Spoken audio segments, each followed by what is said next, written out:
I thought receiving a divorce petition on the morning of my 34th birthday was the absolute bottom.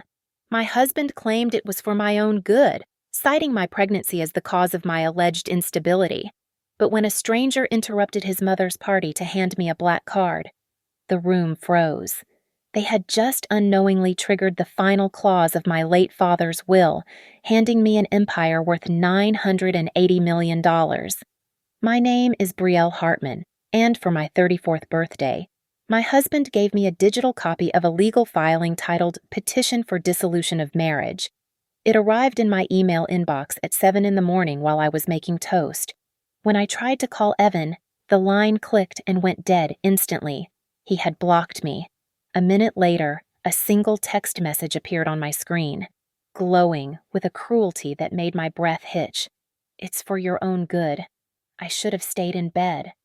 I should have packed a bag and driven until the gas tank ran dry. But Evan had sent a follow-up message that acted like a leash around my neck.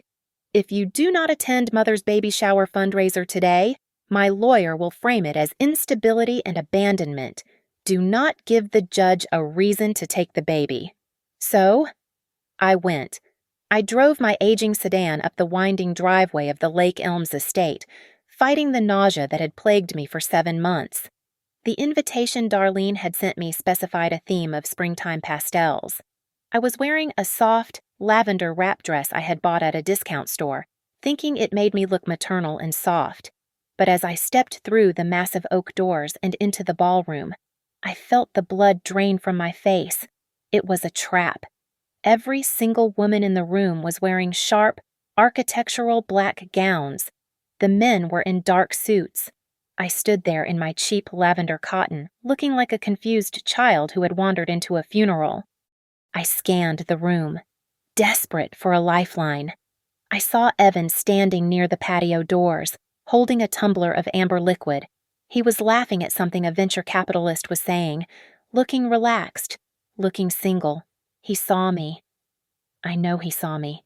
His eyes flickered over my pastel dress, cold and unrecognizing. Before he turned his shoulder to block me from his view, the whispers started immediately. I could feel them crawling over my skin like insects. Oh, Brielle, you look so tired, Tessa. My sister-in-law materialized at my elbow. Her fingers dug into my arm with a force that was anything but affectionate. You're shaking, she said, her voice dripping with faux concern. Is it the hormones again? You really aren't well? Before I could pull away, her hand darted into my open purse. She fished out my phone in one smooth motion. I'll just hold on to this, Tessa said, sliding my phone into her clutch. Evan said you're spiraling. We can't have you seeing any stressful notifications today. Can we give that back? I whispered, my voice cracking. Tessa, please. Shh, don't make a scene. It's embarrassing. I was trapped. I tried to retreat toward the buffet, just to put distance between myself and the staring eyes. But Darlene blocked my path. The matriarch of the Carlyle family held a glass of red wine, her smile tight and predatory. You actually came, she said, loud enough for the nearby circle of donors to hear. I suppose that shows courage, though I must say, that fabric looks incredibly flammable. She took a step closer, pretending to inspect my collar. Then, her hand jerked. A wave of dark red wine splashed across my chest, soaking the lavender fabric instantly. The cold liquid shocked me, but what happened next was worse. Oh no, Darlene cried out, her voice theatrical. Let me help you. She grabbed the lapels of my thin cardigan, my only shield against the stairs, and yanked it down hard. The force popped the top button of my dress. For 3 agonizing seconds, I stood there with my nursing bra exposed, my pregnant belly protruding, stained red like a wound. The room went silent. Then, a low ripple of laughter started from the back and washed over me. I scrambled to pull my coat back up, my hands trembling so hard I couldn't find the zipper. Darlene leaned in close. the smell of expensive Chardonnay and malice rolling off her. "You're just trash passing through my house." "Brielle," she whispered, the mask dropping completely. "Don't think that belly secures your seat at this table. You are done." I looked across the room one last time. I found Evan's eyes. "Evan, help me," I mouthed. He looked at his mother, then at me. And then, with a look of utter indifference, he turned his back. Something inside me snapped. It wasn't a break, it was a severance. The fear evaporated, replaced by a cold, hollow resolve. "Fine," I thought. "I will sign the papers tomorrow morning. I will take my child and I will disappear." I turned toward the exit, ready to walk home if I had to. But suddenly, the floor beneath my feet vibrated. The crystal glasses on the nearby trays began to rattle. It wasn't thunder. A deep, rhythmic roar tore through the polite conversation. Through the floor-to-ceiling windows, I saw them. A fleet of 5 matte black SUVs tore across the manicured lawn, ignoring the driveway entirely, their tires crushing Darlene's prized hydrangeas into the dirt. They screeched to a halt in a tactical formation right in front of the terrace, engines idling with a menacing growl. They weren't here for a party. They were here for an extraction. The heavy oak doors of the ballroom didn't just open, they were pushed wide by 2 large men in dark suits who flanked the entrance like stone sentinels. Then, a third man walked in. He looked to be about 30, dressed in a charcoal suit that was minimalist in design but screamed aggressive precision. He carried a briefcase that looked like it belonged in a military bunker, secured with a biometric lock. He didn't look at the stunned crowd. He didn't look at the wine staining the floor. He scanned the room until his eyes locked onto mine. "Ms. Hartman," he called out, his voice cutting through the murmurs like a scalpel. "Brielle Hartman." The sound of my maiden name hung in the air like a ghost. I hadn't heard it in 3 years. Evan had made me bury it immediately after the wedding, claiming it sounded too rural, too unsophisticated for a Carlisle wife. Darlene stepped forward, her face flushing with indignation as she blocked his path. "Excuse me. This is private property," she snapped, her voice shrill. "You cannot just barge into the Carlisle estate with your people. Who do you think you are?" The man didn't even slow his stride. "I am here on the authority of the Hartman Legacy Trust," he said, his tone bored and flat.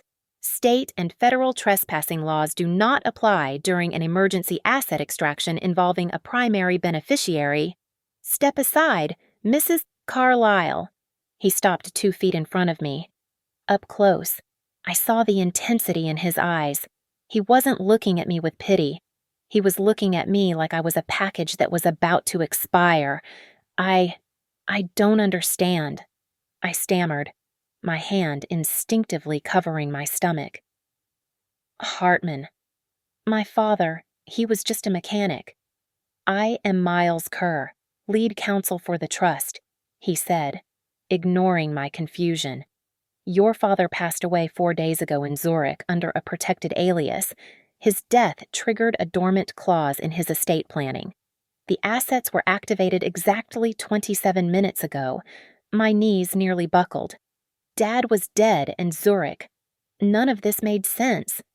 Miles placed the briefcase on a nearby cocktail table and pressed his thumb against the sensor. It hissed as the seal broke. He pulled out a heavy cream envelope sealed with red wax and a credit card made of matte black metal. It had no numbers, no bank logo, just a small microchip embedded in the corner. "We have a problem," Ms. Hartman, Miles said, holding the items out to me but not letting go. "We need to get you to a secure terminal for retinal scanning within 60 minutes. If we do not, the accounts will be frozen based on a pending court order." Before I could reach for it, a hand shot out from my left. It was Evan. He lunged for the envelope, his face twisted in a panic I had never seen before. "Give that to me," Evan shouted, his composure shattering. "She is not in her right mind. I am her husband, Miles shifted his weight, blocking Evan with a shoulder check that was professional yet violent. He didn't touch a weapon, but the threat was clear. Touch her again, Mr. Carlyle, and you will be on the floor, Miles said. She can't handle this, Evan stammered, pointing a shaking finger at me. She is mentally unstable. Look at her. She's having a breakdown. Actually, Miles said, his voice dropping to a dangerous whisper that carried across the silent ballroom. The only reason the accounts are at risk of freezing is because a petition for emergency financial conservatorship was filed at the county clerk's office this afternoon. At 3:40 in the afternoon, the room went deathly still. Even the waiters stopped moving. I looked at the black card in Miles's hand. Then I looked at Darlene. She was staring at the card, her mouth slightly open. The color had drained from her face. She knew what that card was. She knew that kind of money didn't belong to people like me. It belonged to people who ate families like the Carlyles for breakfast. I turned to Miles, my voice steady for the first time all day. Who filed the petition to freeze me, I asked. Miles didn't look at the paper. He looked straight at Evan. The signature on the affidavit belongs to your petitioner. Miles said, Evan Carlyle. I looked at my husband. The man who had ignored me for 3 hours. The man who had let his mother rip my dress. He wasn't ignoring me now. He was looking at the envelope in Miles's hand with a hunger that made my stomach turn. He had tried to lock me away in a mental ward before I even knew I held the key to an empire. I didn't cry.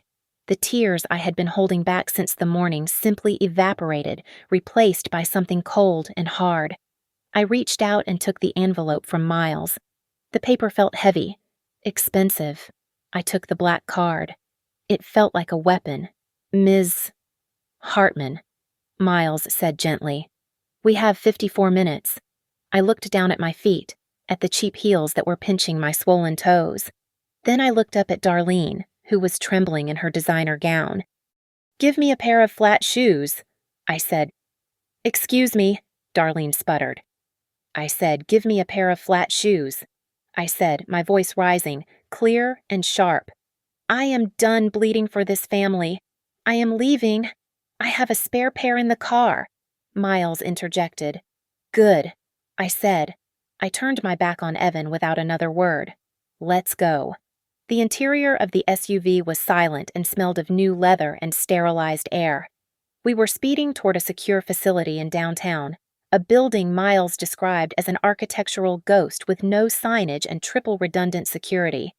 I sat in the back seat, my hands gripping the edge of the beige envelope until my knuckles turned white. Ms. Hartman, Miles said, not turning around from the front passenger seat. I need you to understand the scale of what just happened. The Hartman Legacy Trust does not just hold cash. It holds controlling stakes in 3 logistics firms, a semiconductor manufacturer, and a portfolio of commercial real estate in Zurich and Singapore. He paused, letting the silence stretch before dropping the number that made the air leave my lungs. The current valuation of the assets under your name is approximately $980 million. I stared at the back of his head. The number was so large it felt abstract, like a distance to a star. That's impossible, I whispered, my voice trembling. My father was a mechanic. He died in a work accident because he was working a double shift to pay off our mortgage. We clipped coupons. We didn't have heating for 2 winters. Your father was a very careful man who made enemies in high places, Miles replied, his tone softening slightly. He built a firewall between his wealth and his family to keep you safe until the threats were neutralized. Unfortunately, his death was the trigger, not the safety switch. He reached into his briefcase and passed a document back to me. It was a photocopy of a legal form titled Spousal Power of Attorney. My eyes widened. At the bottom of the page, right above the date line from 3 years ago, was my signature. It was perfect. It was the way I signed my name, down to the loop on the B and the sharp cross on the T. I never signed this, I said, my voice rising. I never gave Evan power over my legal affairs. We know, Miles said. Our handwriting expert analyzed the pressure points. That signature was created by an auto pen machine using a high-resolution scan of your handwriting. It is a forgery, but a very expensive one. The problem is that it allows Mr. Carlyle to act on your behalf if you are deemed incapacitated due to medical instability. Instability, I repeated, the word tasting like ash.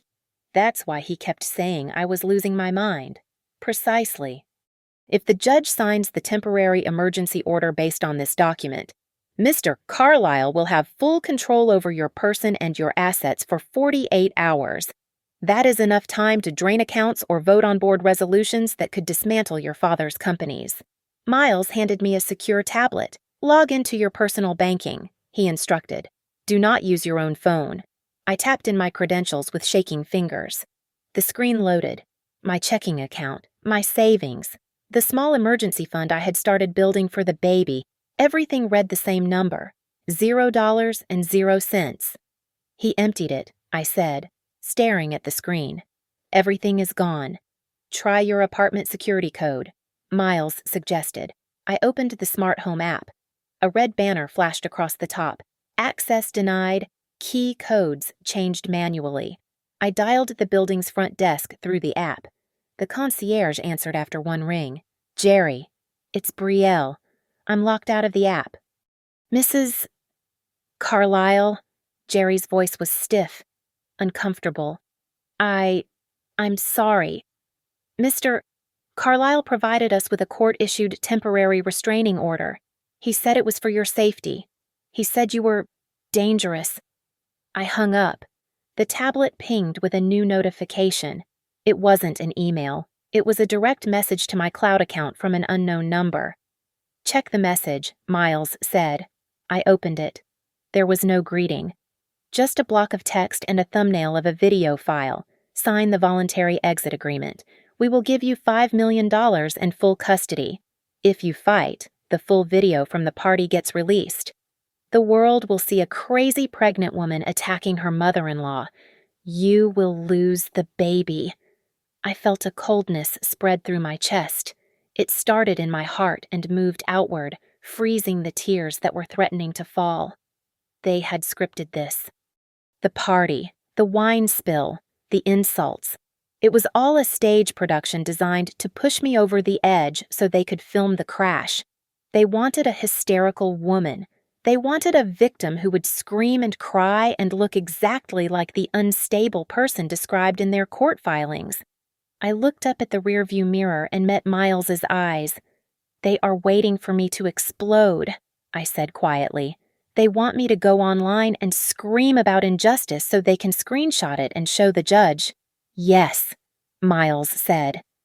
They are banking on your emotion. I placed a hand on my stomach. The baby kicked, a small flutter of life in the middle of a war zone. I wasn't just fighting for money anymore. I was fighting for my existence. They want me to look crazy, I said. And for the first time that day, my voice didn't shake. So I will look cold. The secure annex was a windowless room dominated by a wall of monitors, humming with the sound of cooling fans and processing power. At the center of it sat Sloane Reese, the trust's digital security specialist. She was a striking woman with sharp features and eyes that seemed to scan people like code. She didn't offer a handshake or a sympathy card. She simply reached across the desk and tapped the screen of the tablet I was holding. Don't read the comments. Brielle, Sloane said, her voice devoid of the pity everyone else seemed to offer. They aren't real people. They are digging for a psychological reaction. And if you give it to them, you are handing them the shovel. I couldn't help myself. My eyes darted to the video playing on the main monitor. It was footage from the party, uploaded by a burner account just 20 minutes ago, but it was butchered. The editing was surgical. They had cut the moment Darlene ripped my dress. They had cut the wine spill. All that remained was a 10-second loop of me shaking, my face red, shouting at a seemingly calm Darlene. The caption beneath it read, "Gold digger mom-to-be loses it at charity gala. Sad to see what addiction does." "They are painting a narrative," I said, my voice hollow. "They made me look deranged." "That is the point," Sloane replied, typing rapidly on her mechanical keyboard. "I am tracking the engagement spikes. This isn't viral luck. This is a paid campaign.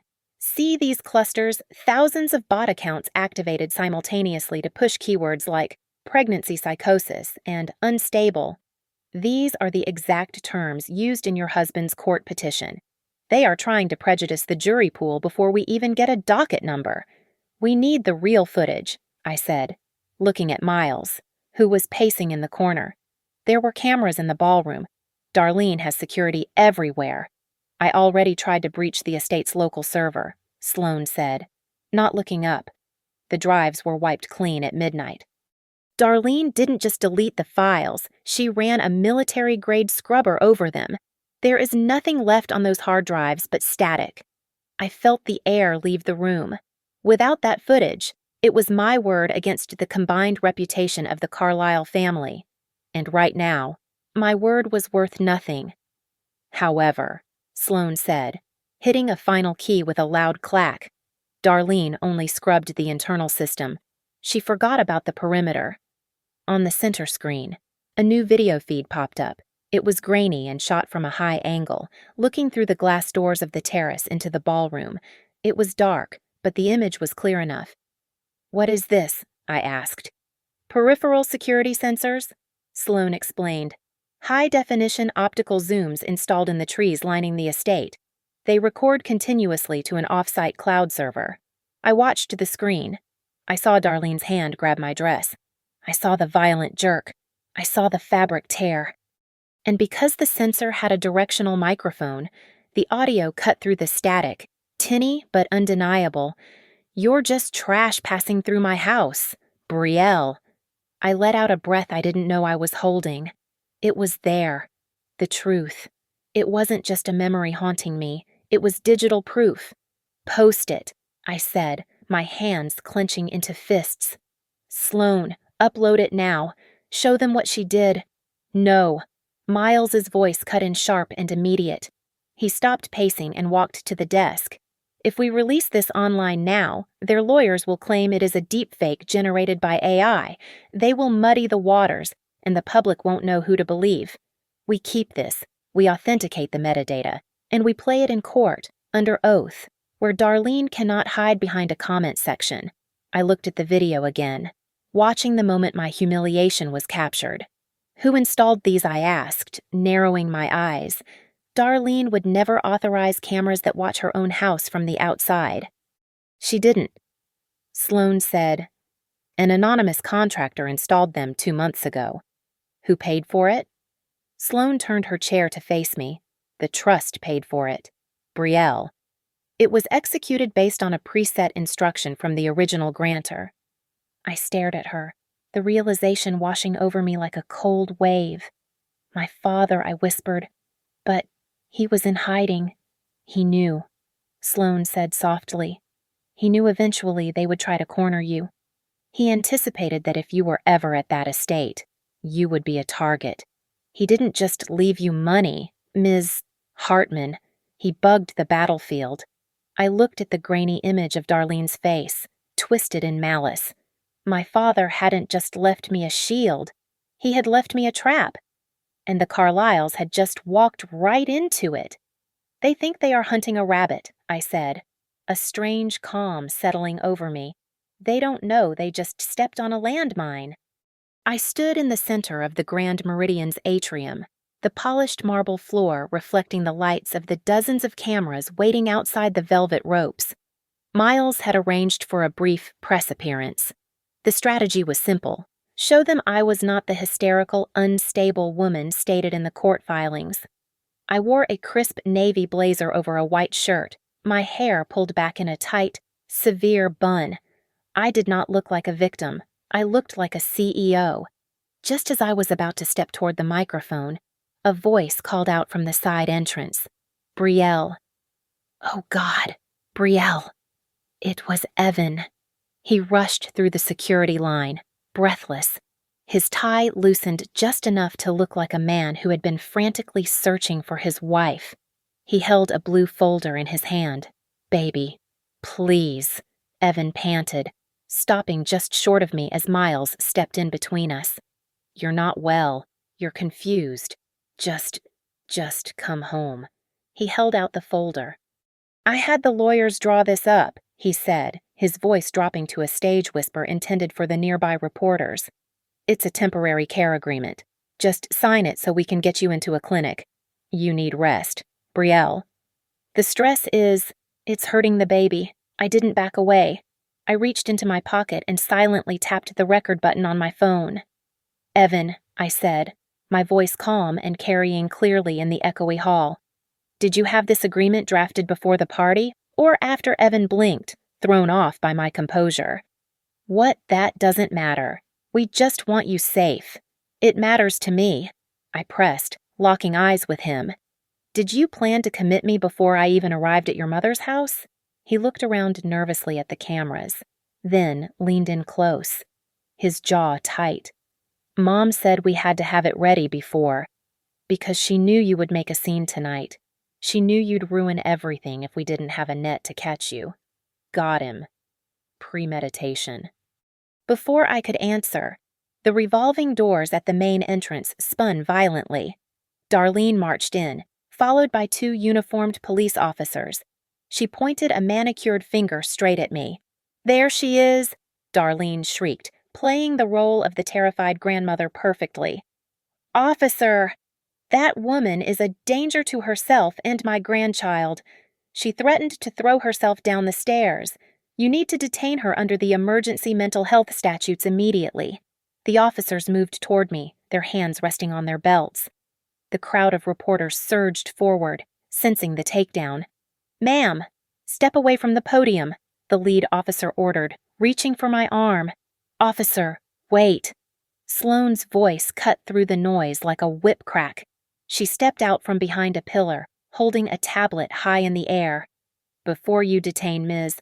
Hartman for a false report," Sloane said, walking straight up to the policeman, "you need to watch this. It was recorded 3 hours ago." The officer hesitated, then looked at the screen. I watched his face. He saw the video of Darlene ripping my dress. He heard the audio of her calling me trash. He saw me standing there, frozen and humiliated, doing absolutely nothing to harm myself. The officer looked up from the tablet, his expression hardening. He turned slowly to Darlene. "Ma'am," the officer said, his tone icy. "Did you file a police report stating that this woman was violent?" "She is." Darlene stammered, her face patching with red. She is mentally unwell." That video is a trick. I stepped past the officer and looked directly into the lens of the primary news camera. I didn't scream. I didn't cry. I don't ask for pity. I said, my voice steady. I only ask for the truth. At my signal. Sloane hit a key on her laptop. The massive advertising screens in the hotel lobby, usually reserved for luxury watch commercials, flickered and changed. Suddenly, Darlene's face was 10 feet tall. The audio boomed through the atrium speakers. "You're just trash passing through my house. Brielle, don't think that belly secures your seat at this table." Then, the sound of fabric ripping echoed like a gunshot. The lobby went silent. Then, the whispers started. I saw phones raising everywhere. The hashtag Stand with Brielle was already trending, but now it was exploding. Darlene looked up at her own face on the giant screen. The mask of the benevolent matriarch disintegrated. She whirled on Evan, her veins bulging in her neck. "I told you to fix this!" Darlene screamed, forgetting the police, forgetting the cameras. "You useless idiot. Don't let her open her mouth in court. Shut her up." The cameras flashed in a blinding wave. She had just given us the second clip. I looked at Miles, and for the first time in my life, I smiled a smile that didn't reach my eyes. The war had just begun, and I had just won the first battle. The adrenaline from the hotel lobby evaporated the moment Miles threw the financial schematics onto the glass conference table back at the safe house. It was a spiderweb of red lines and black boxes, a map of a crime I didn't know I had committed. "Look at the center node," Miles said, pointing to a box labeled BRH Global Ledger. "This company was incorporated 3 years ago in Delaware. The sole signatory and owner is you, Brielle." I stared at the paper. "I have never heard of this company," I said, shaking my head. "I have never been to Delaware." "You didn't need to go," Miles replied, his voice grim. "According to these records, over the last 18 months, approximately $42 million has moved through this entity. The money comes in from offshore accounts and goes out immediately to one primary beneficiary." He tapped the final box on the chart, Carlyle Holdings. "They are using you as a money laundering front," Sloan added from her station, her face illuminated by the blue light of her monitors. "The Carlyle family business has been underwater for years.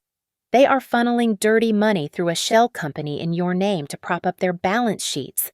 If the IRS looks at this, they won't see Darlene or Evan. They will see you." I felt sick. The nausea rose in my throat, bitter and sharp. "So, the divorce," I started, my voice barely a whisper. "It is not just a divorce," Miles interrupted. "It is a containment strategy. If you are institutionalized for mental instability during your pregnancy, you are legally incapacitated. Evan gets power of attorney. He controls the shell company. He controls the audit. And if the federal agents come knocking, he can claim his poor, mentally ill wife was running a scheme behind his back." I closed my eyes, and suddenly, the memories flooded back. I saw Evan sitting on the edge of our bed, holding a stack of papers and a pen. "It's just insurance updates." "Babe," he had said, smiling that warm, lying smile. "Just sign here and here so the baby is covered. I'll handle the filing." "He made me sign blank pages," I said, opening my eyes. "He told me they were for the hospital registry. He told me they were for life insurance. He was collecting my signature to feed a machine." "Exactly," Sloan said. She swiveled her screen around to face us. "I tracked a purchase order from an administrative account linked to Darlene's personal assistant. They bought a long-arm auto-pen device 3 years ago. It learns your pressure and stroke. They didn't just forge your name, they mechanized it. But the horror wasn't finished." Miles slid a thick medical file across the table. "We pulled your medical history from the cloud," he said. I opened the folder. The name at the top was Dr. Aris, a psychiatrist I had never met. The dates went back 6 months. Patient exhibits severe anxiety and paranoid delusions regarding family finances. The notes read, "Recommended immediate inpatient observation postpartum." "I have never seen this doctor," I said, my hands trembling as I turned the pages. These dates, on October 4th, I was at a prenatal yoga class.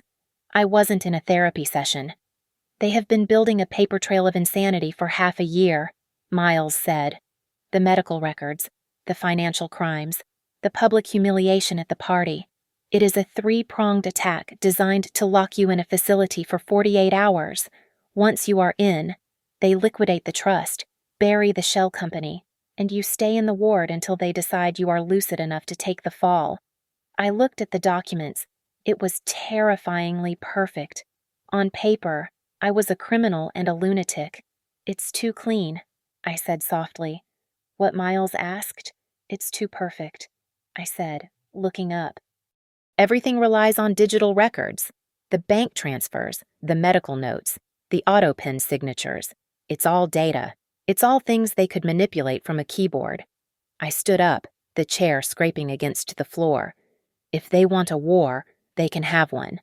I said, "But I am not just going to defend myself in divorce court. I am going to expose the money laundering. I am going to expose the fraud. I am going to burn their entire legacy to the ground using their own fuel." "We need physical evidence," Miles warned. "Something they cannot claim is a deepfake or a glitch." "We will find it," I said, touching the spot on my dress where Darlene had grabbed me. My father left me a map. We just have to read it. Sloane was in the middle of sealing the lavender dress into an evidence bag when she stopped. Her fingers, usually moving with the speed of a pianist, hovered over the hemline of the skirt. The fabric was stained with red wine and torn at the hip, a rag of humiliation. But Sloane wasn't looking at the damage. She was looking at the stitching. "This isn't a factory hem," Sloane murmured, leaning closer to the light. "The thread is too thick, and the tension is uneven. Someone hand-sewed this back up after you bought it." "That's impossible," I said, rubbing my temples. "I bought that dress off the rack at a discount store 2 days ago. It's been in my closet since—" "Not impossible if someone had access to your closet," Sloane said. She picked up a small scalpel and carefully sliced through the inner lining of the skirt. With a gentle tug, she pulled out a thin, folded square of paper and a tiny black memory card. My heart hammered against my ribs. I reached out and took the paper. The handwriting was jagged, hurried, but I knew it instantly. It was the same handwriting that used to sign my report cards 20 years ago. "Read it," Miles urged softly. I unfolded the note. "If you are reading this, it means they have touched you exactly in the way I predicted." Sloane plugged the memory card into her laptop. A video window popped up. I held my breath as the screen flickered to life. A man sat in a dimly lit room, looking older and frazzled, but his eyes were sharp. It was my father, the father I had mourned for decades. "Hello, Bree," the man on the screen said. His voice was raspy, weak, but undeniably his. "If you are seeing this, I am truly gone this time, and if my lawyers have done their job. You are currently in a room wondering why I let you believe I died in a car accident all those years ago." I covered my mouth to stifle a sob. He wasn't dead. All those years I spent crying, feeling abandoned. He had been alive. I didn't leave because I wanted to. My father continued, leaning into the camera. "I left because I found out what the Carlyles were doing. I was the structural engineer on their frantic expansion project in the city. They were swapping out high-grade steel for cheap imports. They were building death traps to save pennies. When I tried to report it, they threatened to kill you. So, I staged the accident. I became a ghost so I could build a fortress for you." He coughed, a wet, painful sound, before staring intensely at the lens. "But money alone cannot protect you from them. I knew they would come for you. I knew they would try to marry into the alias to get the money. So I set a trap. The Hartman Legacy Trust does not activate upon my death. It activates on a specific condition if a member of the Carlyle family publicly humiliates you in their home, or if your husband files for a conservatorship while you are carrying a child." The room spun. I grabbed the edge of the table. "He knew," I whispered, the realization hitting me with the force of a physical blow. He knew exactly what they would do. "Evan didn't file for divorce because he fell out of love," Miles said, his voice grim. "He filed because the only way to bypass the trust's standard defenses was to have you declared incompetent. They needed you pregnant so the court would be sympathetic to a medical emergency. They needed you broken so they could be your saviors." I looked back at the screen. My father was holding up a piece of paper in the video. "Do not let them intimidate you," my father said, his voice fierce. "I have kept the original invoices, the falsified safety reports, and the bribe ledgers. They are hidden. They are inside the very thing they will try to destroy to erase your dignity. Do not let them burn the proof." The screen went black. I looked at the lavender dress sitting in the evidence bag, the dress Darlene had called trash, the dress she had tried to rip off my body, the dress Evan had looked at with such disdain. They hated it because it was cheap. But my father had made it the most valuable thing in the room. He hadn't just left me money. He had written a script for my vindication and forced my enemies to play their parts. I wiped my face. My hands were steady now. The grief was still there, heavy and aching, but it was being forged into something hotter. Harder. He didn't leave me to die, I said to the dark room. He left to sharpen a knife. I placed a hand on my belly, feeling the small rhythmic kick of my unborn child. You will not know them. I vowed to the life inside me. You will not know their lies. You will not know their greed. You will be born into the truth, even if I have to burn their whole world down to light the way. The war room was silent except for the squeak of Miles's marker against the whiteboard. We weren't just planning a legal defense anymore, we were planning an execution. We have a 3-point demolition strategy, Miles said, circling the first item on the board. First, we vacate the emergency conservatorship. If that stands, you are legally a child in the eyes of the state. Second, we void the divorce petition based on fraudulent coercion. Third, and this is the kill shot, we freeze the assets of the shell company they put in your name before they can scrub the transaction history. Sloane didn't look up from her laptop. Her fingers were flying across the keys. I have the chain of custody for the video, she said, her voice flat and professional. The metadata is locked. I have 3 independent forensic experts ready to testify that the footage hasn't been altered by a single pixel. I also tracked down 2 waiters who were working the section where Darlene grabbed you. They are willing to talk. No minors, just adults with clean records. Good, I said, looking at the script I had been drafting on a yellow legal pad. I have my statement ready. 90 seconds. No tears, no shaking. Just dates, times, and facts. Keep it boring. Miles advised, if you show emotion, they will call it instability. If you show facts, they have to answer them. Suddenly, a red alert bar flashed across Sloane's main monitor. She froze. We have a problem, Sloane said, her voice dropping. Someone inside the trust is talking. Impossible, Miles said. The board is sealed. I'm looking at an encrypted packet sent from a private server in Zurich directly to Darlene's lead defense attorney. Sloane said, it was sent 11 minutes ago. The sender key belongs to Arthur Penhaligon. Miles swore softly. Arthur was one of the neutral trustees my father had appointed. He's selling us out. I realized, he's telling them we have the video. He's telling them worse, Sloane corrected. He's telling them we are coming for the money. Then we moved the timeline up, I said, standing. Where are they tomorrow? Sloane tapped a few keys and pulled up an invitation on the screen. It was for the Carlyle Vertex Merger Gala, a black tie event celebrating the acquisition of a tech firm, a deal being funded by the dirty money they had funneled through my name. They are announcing the merger tomorrow night at the grand ballroom of the Pierre, Sloane said. Darlene will be there. The board will be there. The press will be there. That's where we do it, I said. It's a risk. Miles warned. It's their turf. That is exactly why we go, I replied. There will be hundreds of cameras. They can't delete footage from the Associated Press. We serve them in front of the world. My phone vibrated on the table.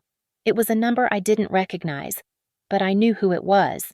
I motioned for silence and put it on speaker. Brielle. The voice was cracked, desperate. It was Evan. I'm here, Evan, I said, my voice steady. I nodded to Sloane, who immediately began recording the call. Look, this is getting out of hand, Evan stammered. Mom is going crazy. She wants to bury you, Bree, but I can stop her. I can tell the judge I made a mistake on the forms. What do you want? Evan, I asked cold. I need immunity, he whispered. If this goes down, I can't go to jail, and I need a stipend. Just a few million to start over. I can testify that she forced me to sign the papers. I can say I was scared. Did she force you to sign the medical forms claiming I was psychotic? I asked, guiding him into the trap. She said it was the only way to get the money fast. Evan cried out. She said if we didn't lock you up, the merger would fail. I didn't want to hurt you, Bree. I just wanted the deal to close. I looked at Miles. He nodded. We had it. Admission of conspiracy. Admission of fraud. I'll see you in court. Evan, I said. and hung up. I looked down at the pile of documents Miles had prepared. It wasn't just a divorce filing anymore. It was a dossier of felonies forgery, insurance fraud, medical malpractice, and grand larceny. We hit them right as Darlene steps up to the microphone. I said, feeling a cold calm settle over me. We don't just stop the merger. We stop the family. Timing is everything. Miles said, checking his watch.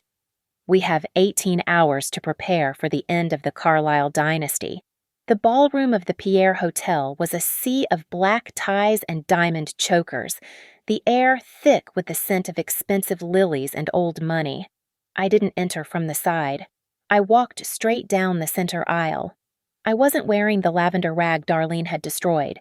I was wearing a structured white column gown that looked less like clothing and more like marble armor. Darlene was on stage, holding a microphone, her smile faltering as she saw me approach. She tried to pivot, addressing the board of investors with a sympathetic tilt of her head. "Ladies and gentlemen, please forgive the interruption," Darlene purred into the mic, gesturing vaguely at me. "My daughter-in-law is struggling. The pregnancy has been incredibly difficult on her mental state. We are handling it privately. We are handling it publicly," I said, my voice projecting clearly without a microphone. At my signal, Miles stepped out from the shadows of the wings. He didn't say a word. He simply plugged a drive into the main AV console. The massive projection screen behind Darlene, which had been displaying the merger logo, blinked black. Then, a complex web of bank transfers appeared. "What is this?" a board member in the front row demanded, squinting at the screen. "That," Miles announced, his voice booming over the speakers, "is a record of $42 million being siphoned from a shell company registered to Brielle Hartman directly into the personal accounts of the Carlyle Family Trust to cover bad debt." The room erupted in murmurs. Darlene turned pale, clutching the podium. "Lies," she shrieked. This is hacked, it's fabricated," and this Sloane's voice cut in from the tech booth. The screen shifted again. The financial charts vanished, replaced by a high-definition video clip. It was only 12 seconds long. It showed Darlene gripping my dress, the violent tear of the fabric, and the sneer on her face as she leaned in. "You're just trash passing through my house." Brielle. The silence that followed was heavy, suffocating. It wasn't the silence of confusion. It was the silence of judgment. Darlene lost it. The carefully curated mask of the benevolent matriarch disintegrated. She pointed a trembling finger at the screen, her face twisted in ugly, raw panic. "That is fake. That is AI," she screamed, her voice cracking. "I never—" "That dress should have been burned along with you." The entire room gasped. She had just admitted it. She didn't say she didn't do it. She said the evidence should have been destroyed.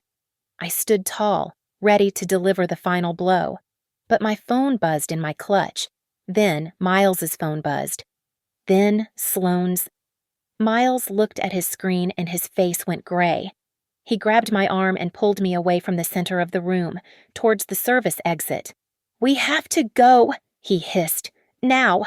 "What? We are winning," I argued, pulling back. "Look at them." "We aren't winning," Miles said, showing me the email on his phone.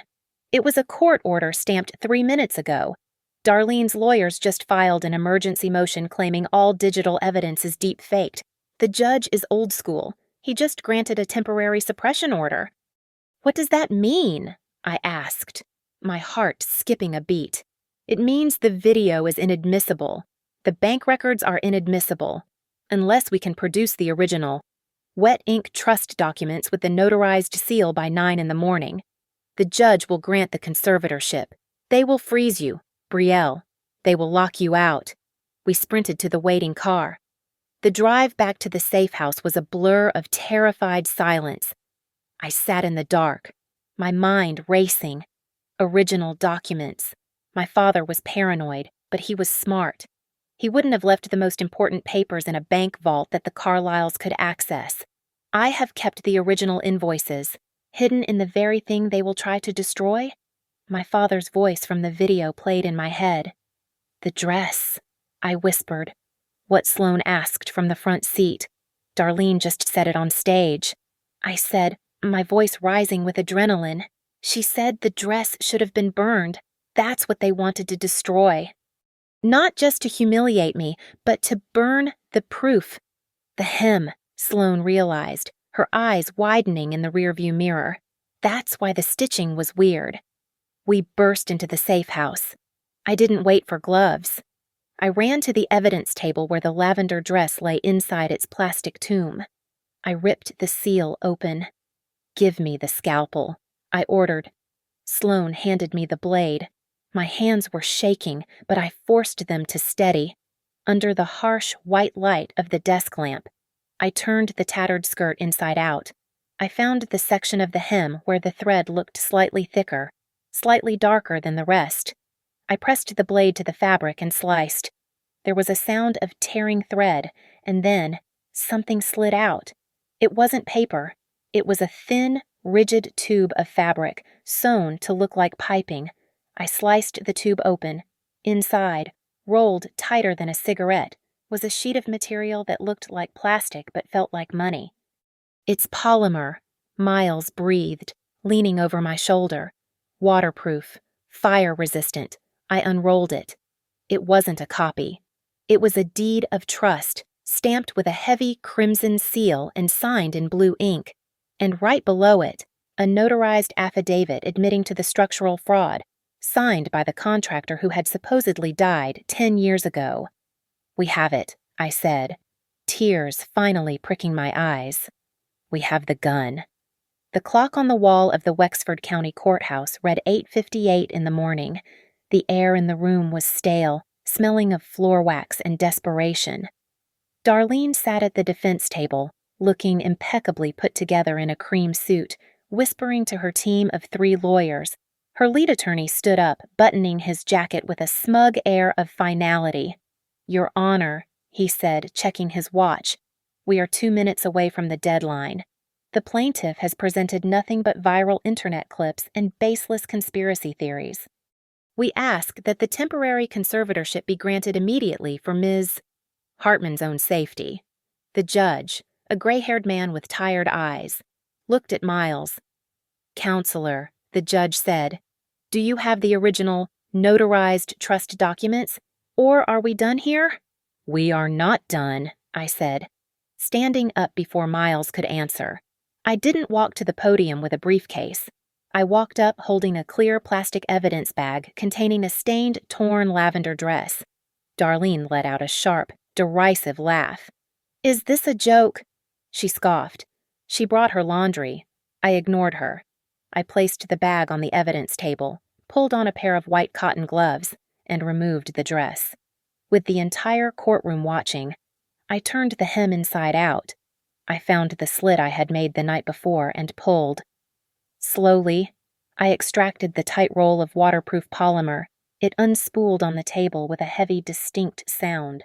The crimson wax seal was uncracked. The blue ink of the signatures was vibrant against the synthetic material. "This," I said, my voice echoing in the silence, "is the original deed to the Hartman Legacy Trust, and it contains a trigger clause that my husband and mother-in-law failed to read." Miles stepped forward and read from the document. Clause 4A.